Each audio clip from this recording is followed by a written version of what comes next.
the Chase Thomas Podcast, for people who have nothing but time to kill. All right, we're back here on the Chase Thomas Podcast, where I'm now joined by a first-timer, Dale Dowden, covering the Tennessee Volunteers on SI, all things recruiting.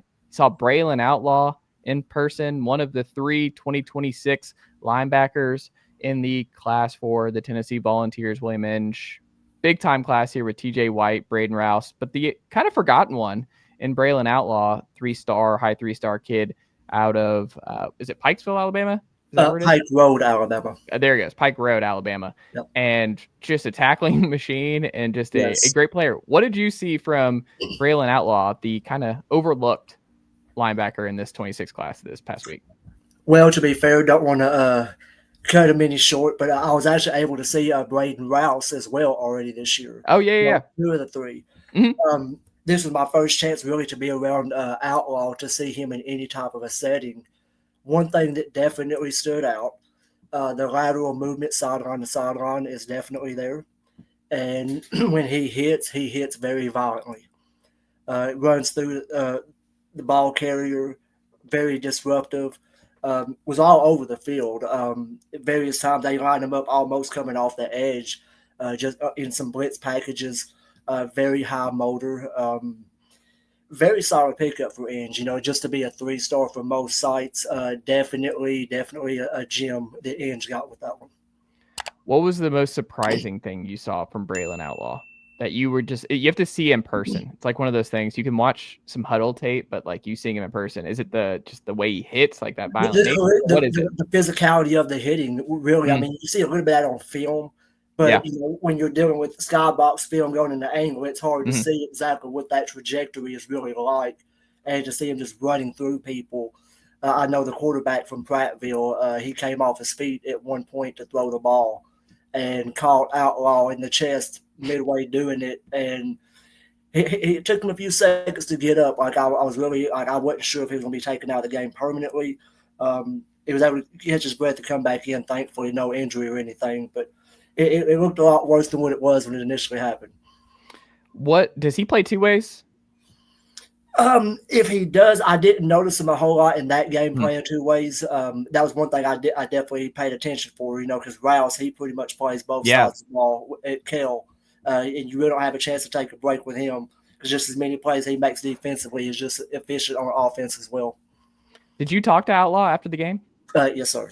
What did you gather from him and where he's at, just getting ahead of his senior season here? Well, coming into the season, recruiting wise, Auburn Ole Miss, I think, was the one that was in play, and they're no longer in play, and now it's the in-state Auburn that's still steadily knocking at the door. But based on what he was saying, I don't feel like right now Tennessee has anything to worry about. He was honest about it, that they were still there, but he was still pretty locked in with Tennessee.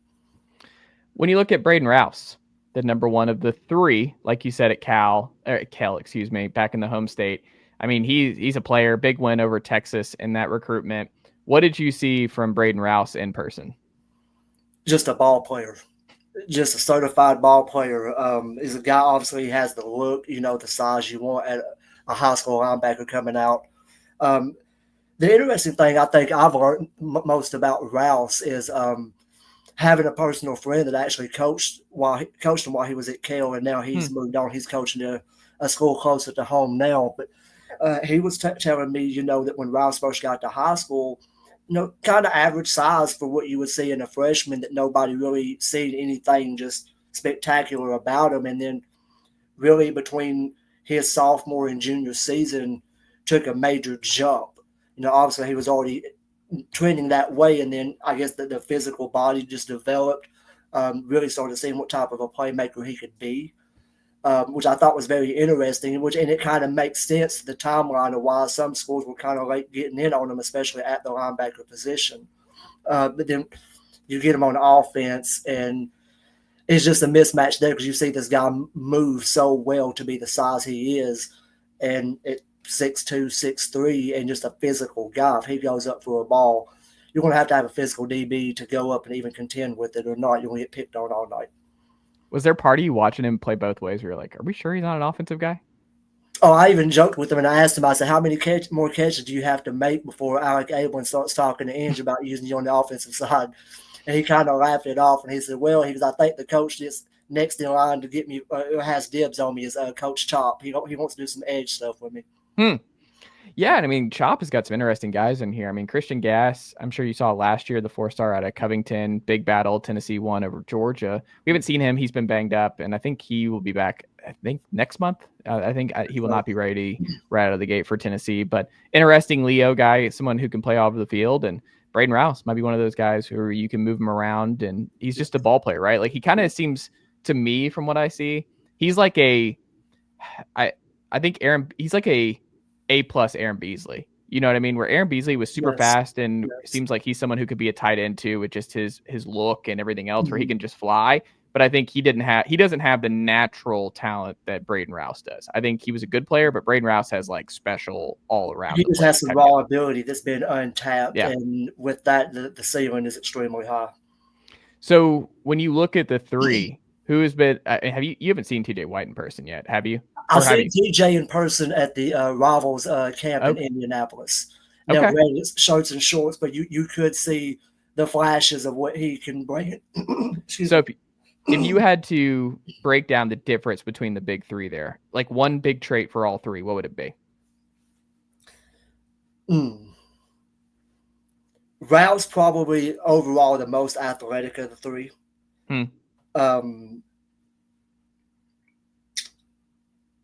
It's kind of hard to say this when we're not seeing White in pads, but I would have to say right now that from what I've seen, Outlaw may be the hardest hitter. But then I think TJ possesses just some of the natural instinct that you would want to see from a linebacker.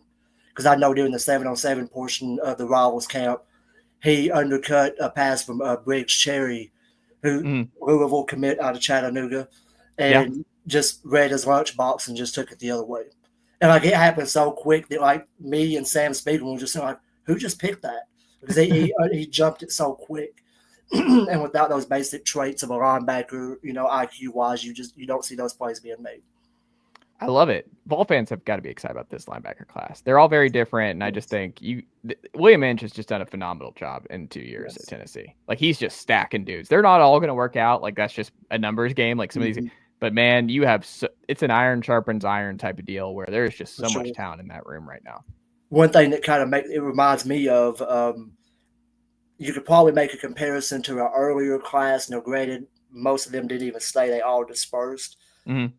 This may be probably the most loaded linebacking class since the years where you got A.J. Johnson, Kurt Magid, and was it Jalen Reeves-Maben in that class or two, one behind each other. To me, that's kind of what it has that feel of being. I mean, that'd be big time for the University of Tennessee if that's the case. And I feel really good about the two guys this year. I mean, Edwin Spillman, I think, is just going to be a star. Like, Edwin is probably next man up, but I wouldn't discount. I mean, this last cycle, they only had two, but I know you saw Jaden Harmon and Jaden Perlotti at Buford and Rome last year. And I mean, two very different guys, but the sky's the limit. Each other very well. Yeah, 100%. Because like Jaden Harmon's just, I think, did Inge refer to him as like a snake, kind of the way he moves around back there. I want to see yeah, like he's just kind of slithery and stuff. And then like Perlotti is the one he was like, I don't have to worry about like getting him like basically like he's all systems go. Like Perlotti is intense where you got to slow him down and turn him loose. Offensive line is going to play hell, keeping him out of the backfield. 100%.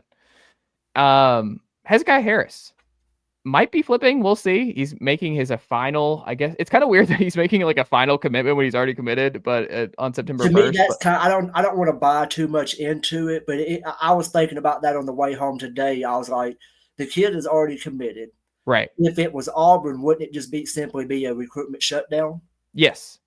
Right. Like maybe he's wanting to draw it for the attention. We get a lot of that these days. But if I was Auburn, I would have to feel a bit nervous just by the way that he's conducting that. Yeah, I'm with you. It makes no sense to do a public recommitting. Yeah.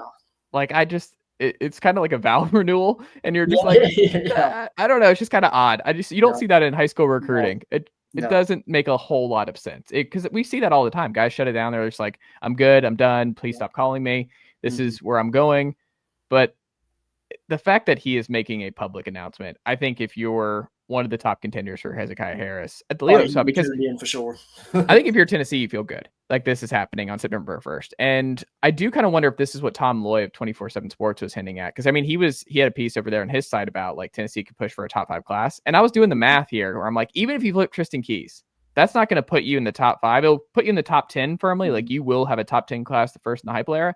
But whether it's rivals, whether it's on 3, or before they're all split up, or 24/7, like it's still, you need another one. And it was like, when I was looking at who's left on the board, where I was like, okay, Hyder's off the board. You're not flipping Hyder down the stretch. And I'm like, who else makes sense? And it's like, the only other one to me was Tristan Gibbons, the 5-star kid out of Carver, where Jarvis Jones is the head coach back in Georgia, where Tennessee, it seemed like, was in the final 2 with him and Texas A&M. And I'm like, okay, if you flip Keys and Gibbons, then we could probably talk about top 5. Then I could think you're probably pushing and you're right in the ballpark. But Hezekiah Harris, man, he's top 100 player, 4-star Leo. And that's the kind of, I don't want to say dirty little secret, but kind of the most interesting part about this 26 class to me with Tennessee. And I'm curious if you think it's the same, is that Zach Groves, I don't think, is Leo at Tennessee. He's huge. Like, you look at his measurables, he has that Marion Die measurables where I'm like, you don't lose weight once you get to college. Like, he's already like 240 and huge. And I'm like, that's a strong side defensive end. I don't think he's playing Leo at Tennessee. So you look at it and you're like, CJ Edwards, Leo, but 3-star project. Kedrick Golson the second, 3-star. I think project. You hope you can get something out of those guys. But you don't actually have like the Jordan Rosses, the Caleb Herrings, the James Pierce. You don't really have that right now, which is weird because Coach Job, you can argue, is the best recruiter on the staff. So if they flip Hezekiah Harris, it's a sneaky, like they kind of needed him because you never can have enough of these guys. You can never stack enough for blue chip Leos. And I think Hezekiah Harris, you look at his tape, man, he's a good player, right? Yes. And, and the thing about it is it wouldn't be a shock. You touched on Coach Chop. Coach Chop. He's involved with a multitude of recruitments. Like that's one of the most common names you hear from most prospects, whether they're an edge guy or not. Coach Chop is one of those guys that everybody seems to gravitate to. And they have worked this situation extensively for quite some time. They played the long game. Yes, a lot of it, kind of under radar. I know even last year, multiple times they were trying to get him in on campus, and he would pop up on visit list, and he'd be one of those guys that, hey, don't release anything about it now. Once he gets here, we don't care. But the issue is we've got to get him here first. They didn't want nobody. They didn't want Auburn catching wind on Tuesday that he was expected to be in Knoxville and then have them go kill the visit. So he's a guy that they've prioritized and they've pursued for a pretty extensive long time. So you talked to the 2027 5-star running back out of Baylor, just Eric Kimry, just popping out, just dude after dude. Tennessee's obviously got a couple with Big Squish, 5-star tackle from Canada, Gabriel Osenda, and then Jamion Theodore as well. Got 2 already on roster. Yeah, like a lot. Jefferson and Dotson. And it was kind of surprising because I thought that one might, because he's a South Carolina guy, that I wondered if that was actually going to be a place where Tennessee could go in and get guys. But clearly that's not a problem because Tennessee is going into that well. Amari Jefferson now too. Like they just keep going to that well, which, hey, a lot of talent at Baylor. And you saw it up close. So what did you get from David Gabriel Georges? And do you think he has potential? Because it seems like I know a lot of fans are kind of bummed out about not landing Savion Hyder, finishing second there. But do you see a possibility where he's even a better prospect and someone Tennessee even has a better chance of landing in 27? Very much so. I'm not going to say this to throw him under the bus. I think he'd be comfortable me saying this because it's something that we both stated to David Friday, which is me and Matt Ray at VolQuest. He was there at the game as well, and we both agree. Looking at the 2027 class, I don't know that you find many more backs that are overall as effective and gifted as he is. I mean, he's obviously not, where he needs to be a first-year starter, in a major college. There's a few little things to develop on. But that's the big important thing is the kid's just a junior. He's got another year of development, getting used to pass pro, things of that nature. But Matt and I were talking, if you took and combined the 26 and 27 class, I think he's a top 5 back with both combined classes at running back. Wow. And could make a strong case for being the top back. So it's one of those, it's kind of apples to oranges when you want to compare, but in terms of the conversation, if I were Tennessee fans, like you said, I'm not sure they end up flipping Hyder, down the stretch. Not that he's a consolation prize, but you do have to look ahead to the next year to where I think David Gabriel Georges is your Hyder of next year's class. Very gifted guy. I'll actually tell you the first time I saw him in person was last year when they played Raven Gap on ESPN. So I'm aware of Shakai Mills' night at the time. Well, I'm sitting there watching the game, and I'm like, okay. And it took me about 3 or 4 plays to register that the jersey number was different because the kid was built just like Shakai was last year as a sophomore. Wow. And if anybody's ever seen pictures or video of Shakai, he's a very physically gifted running back himself, who I anticipate touching the field in some phase at Ole Miss this year. But I was sitting there, I was like, okay. I was like, number 1, switch to 0. I'm like, did his jersey malfunction? And then I find out through the course of the game that it's a completely different kid. So I'm joking with Shakai after the game. And I said, just found out that your running mate number 0 is just a sophomore. And just the biggest smile hit his face. He said, oh, yeah. He said, when I'm gone, this place is definitely left in good hands. I said, well, I hope you don't mind if a few people thinking that he may end up being better than you were by the time he leaves. Because I'm not sure he's not better than me now. That come from Shakai. And, and like I said, Shakai, obviously, a coveted back himself. Everybody was kind of after him. Ole Miss gets him. And, over 1,100 yards as a backup, I think speaks for itself, especially as a sophomore. And I think a lot of people, if you watch the state title game with him and McCauley, which was a rematch, if he doesn't get hurt, I'm not too sure that McCauley comes back in that game. Watching the game, it seemed like they were dialed in on Shakai. Shakai had a rough start getting anything going. It didn't seem like they had an answer for Georges. And then the moment he goes down, the focus switches to stopping Shakai, and then forcing everything deep beyond that is like they made Baylor play into their game plan at that point. So I'm really high on the David Gabriel Georges. There are a few guys in that 27 class that are all worthy of being prioritized by Tennessee or various others. I just think that a lot of people down the stretch are going to look at it as that's the top guy. And that's why I think Tennessee fans should not be surprised if they don't take it back this class now. Because, they flipped DeJuan Morris late. But, you should expect that you're going to get Peyton Lewis back for one more year. You expect to have Deshaun Bishop back for one more year. He seems like a 4-year guy. And then DeJuan Morris should be able to step right in and help you in year 2. And Justin Baker as well from Buford. So you don't really you can take another transfer to fill out that backfield if you need to. But you can actually get away with not taking it back this cycle. And also it'd probably be nice for David Gabriel Georges to see, hey, we're not just going to take one to take somebody. We're still going all in on you. And you're our biggest priority in 27. So, and then the deck is cleared, because Peyton Lewis, if he has great 2 years here, he's gone. Bishop might be gone. And then it's like you and DeJuan Morris, 2 in-state guys. Y'all could be the top 2 backs at Tennessee and do a whole lot with it. And anyone who watches prep football here in the state of Tennessee, imagining DeJuan Morris and David Gabriel Georges on the same team that's a cheat code. Oh, yeah. The great thing about it is I think we have a coach now that would understand how to utilize both of those guys at the same time. We've had a coach in recent years that had 2 very special gifted backs, each in their own respect, and couldn't figure out a way to get them on the field at the same time. I think I know who you might be talking about here, Dale. Who is your favorite under-the-radar recruit in the 26th class for Tennessee right now? A kid that's committed or? Yeah, currently committed, yeah. Okay.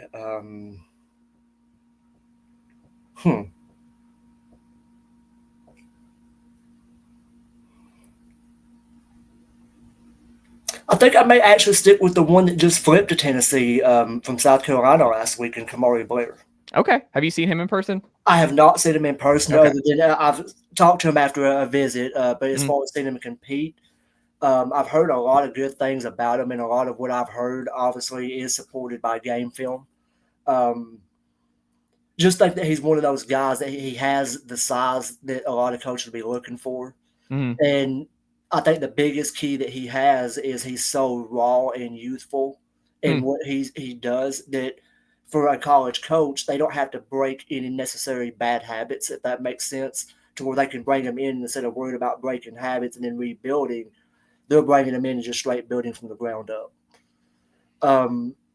Which to me, I think, I don't want to say it makes an easy path to the field, but we'll give him extra time to pursue that versus, hey, let's work on your stance or work about your hand placement on this. He doesn't have any, I guess, a lot of bad habits, that you come in and just teach up what you do, and very high ceiling. I think Kamari Blair could be a kid that turns around in 2 or 3 years and people looking at that like that was a major flip and nobody even knew it at the time. Do you think he's a tackle or a guard at Tennessee?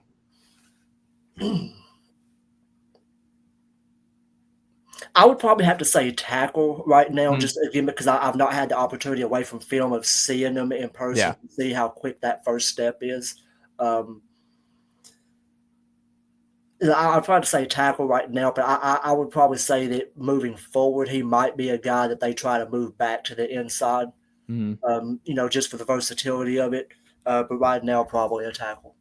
Yeah, because I feel like they're going to have to figure that out with him and JB Shabazz, right? Yes. Like, I think one of those guys is going to have to shift inside. You're not taking 3 tackles in this class, or you won't keep them. Like, it's just, it's Gage Ginther, right? Numbers won't allow it to happen. Like Sham Umarov, he moves inside. He was a tackle at Denmark, and Gage Ginther was a tackle in high school. That's why I didn't understand like the Darius Gray stuff, where I just can't spend big in the NIL era on a guy who can only play guard. He might be the best guard in college football.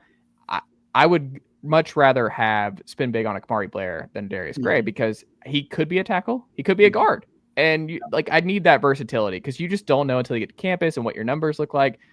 I need a guy who can go inside if need be and be on the outside if need be, And that's kind of, I'm glad you brought that up because that was something I had as a discussion whenever, Kamari Blair flips, and then a few days later, Darius Gray commits to South Carolina.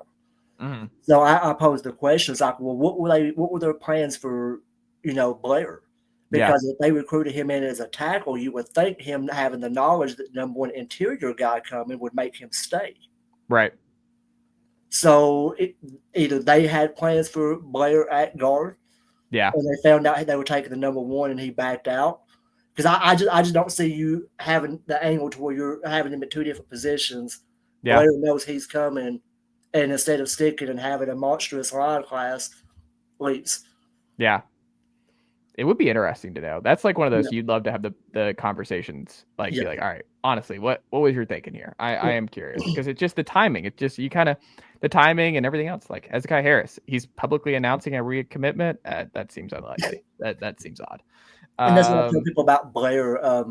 The Blair flip to me wasn't a shock in terms of the actual flip itself. It was a shock of how soon it came. Like it was one of those, Tennessee. Yeah, he was only committed for what, 2 weeks, 2.5 weweeks, 3 weeks, something like that. Yeah, it wasn't nothing crazy. And even then, he's originally had told someone, that at the end of the day, Tennessee was just late to the party. And so hearing that comment, it's like, I know Tennessee's not laying down on that one. Like they're going to, pursue him till signing day. I mean, they did that with DeJuan Morris last year. Yeah, and it's like, so if that's truly his mindset, and he remains open, he will give them the opportunity to flip him. And if Tennessee hits it hard, like they usually do with a lot of their guys, they'll make up that ground in the 6 months that they missed over the year and a half. And if Tennessee truly was that dream school, they'll make the marriage seem worth it. 100%. It's a great tackle class. I mean, the offensive line recruiting, Glenn Ellerby takes a lot of heat for developing some guys, but man, it's different. Like these last 2 classes, there's a lot of talent in these last 2 classes. His assistant, Kevin Pendleton, also needs a shout out on that one. He does a very, very good job with engaging a lot of these guys. Yeah, it's a good group, and I'm excited to see a couple new starters there this year, and I think you're still going to have a couple. Like, we'll see where Max Anderson's at. We'll see where Satterwhite's at next year. Because I think a lot of fans are looking at it like, oh, if Satterwhite doesn't start the year as center and then it's Pendleton as we expect, that doesn't mean Pendleton will stay at center next year or stay at center this whole year. Like, you're going to have different pieces on the, like, he might slide over to guard. He's just a temporary center before Satterwhite might just need an extra year to get ready, and then Satterwhite runs with it. Or Max Anderson runs with it at center and that sort of thing. And Mumarov might stick around for one more year, and he might be your Andre Carrick type guy. And so I think there's going to be multiple Glenn Ellerbe, Kevin Pendleton recruited guys starting on the offensive line over the next couple of years. So I wouldn't panic about that. We'll get you out of here on this, Dale. George MacIntyre or Faizon Brandon, who intrigues you the most of these last two quarterbacks for Tennessee? What makes them different in terms of upside and prospects? And what have you seen in person and heard about both? Oh man, you have a lot of similarities. You do have some differences with the two. The one thing for George, and not to take a shot at anybody, his surrounding cast for the most part at Brentwood, most people wouldn't consider on the elite level. Mm-hmm. Just say it that way. So when you're dealing with guys like that, where they are that much superior to the surrounding cast, you have to train your eye to look for different things. Like you can't always look for an attempt to completion ratio. Because if you're throwing to guys that obviously are not going to play college ball at the next level, you may not hit all those connections. The big thing for me was a lot of the fundamental stuff for George. The active feet in the pocket, making progressions through the defense. When you had time getting off a pass that was catchable. I know one play sticks out like crazy, which was last year they played Baylor. Mm-hmm. He takes a snap and immediately gets pressured, and I don't want to. He runs about 2 or 3 steps to the side and just lets go of I don't even remember how far this ball traveled. I know at least it was 40 yards in the air, and hits a kid dead in stride. Just that quick, of a pickup on the pressure and getting the ball off. It's like that takes some high IQ from a quarterback to be able to do that. Obviously what you'd want in a quarterback. As far as the 6'6", not quite there weight wise. That'll come. He has upside to him for sure. Can make a lot of difficult throws. Like I've watched him routinely make the far or inside hash to far sideline out route. I've seen him hit those consistently. And I looked over at somebody like, that's the things you have to look for. There's a percentage of college and NFL quarterbacks who can't do that consistently. Mm-hmm. Faizon, on the other hand, I've seen Faizon a few times as well. First time seeing him in person was not this past Elite 11 in Atlanta, but the year before. So he shows up. The interesting thing with Faizon is he, at high school, is in a shotgun style of offense. Yeah. So, at the Elite 11, everything, they're throwing everything at you. The thing that impressed me the most about Faizon that day, and he ended up winning an award for the most improved, I think, that day, was just seeing a young man who was so raw and inexperienced in certain drills because he just never had to do them at high school. You start talking to a kid that runs a shotgun about a 3-step drop, he has no idea what you're talking about. So a lot of this stuff, they're getting them under center doing different drills, and you can see the uncomfortableness about it. But then, the coach like, oh no, and the coach walk over, correct him, have him run it again, and the second time he ran it was like he was the one demonstrating the drill. So his ability to be a sponge and truly pick up what the coach puts into him that quick and then to, exemplify it was very impressive, especially for a young quarterback. It was at the time, I'll say he was coming out of his sophomore season, I believe that we are coming out of the sophomore year, and I'm like, if he had the coaching ability to be able to take coaching like that and then put it back out that quick, there's no limitation on a kid that can process information like that, and then obviously has the physical tools to go with it. At that specific camp, by far the best quarterback that was throwing on the run.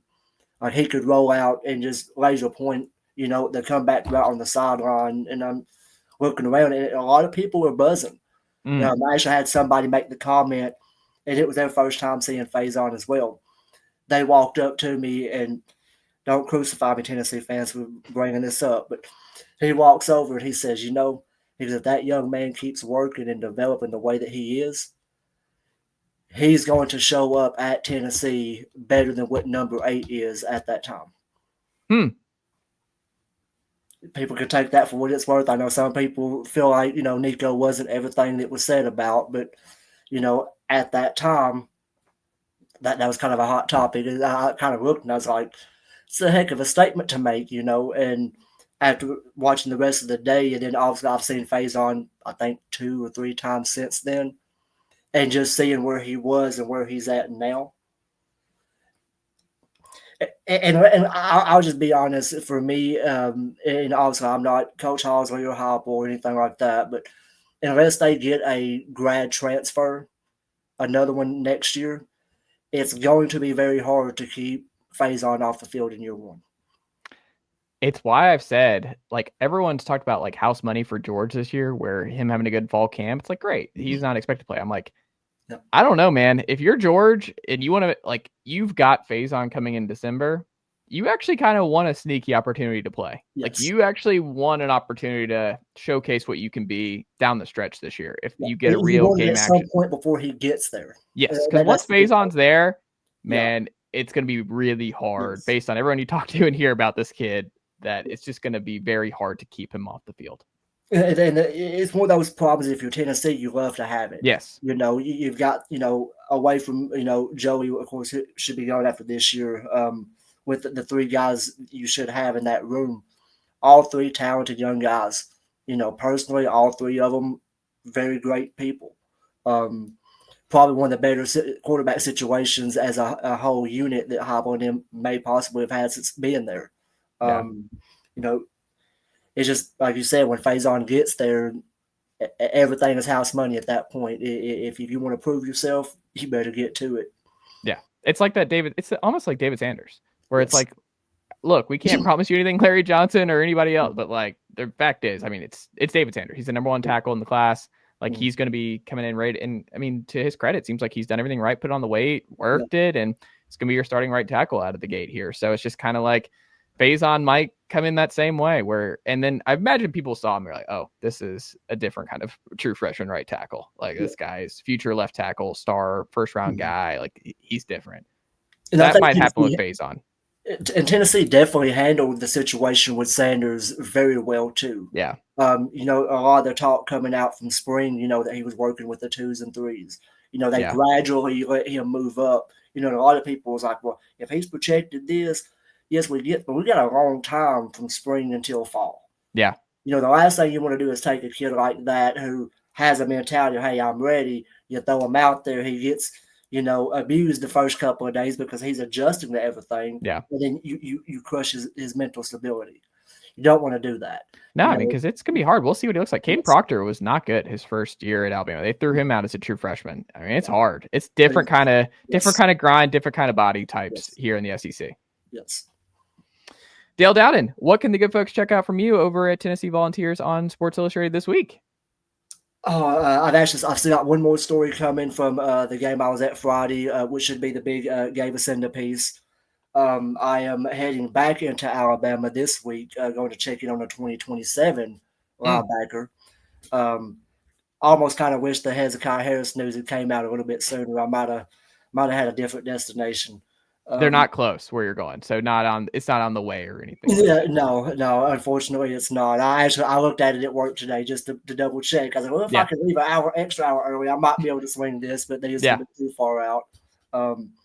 So we're having content from that coming. We got a good staff covering pretty much everything that drops Tennessee. So we also have some staff predictions coming from, as far as a full schedule prediction, as well as the Syracuse game itself coming. So stay tuned for that. You can find all that at Vols on SI. Social media, Twitter and Facebook is at Vols on SI as well. I love it. Well, Dale, thank you so much for making the time this evening. Glad we were able to connect and do this, and we'll do this again soon. Thank you for having me, and look forward to it. Nicely done, nephew. The Chase Thomas Podcast. Hell yeah.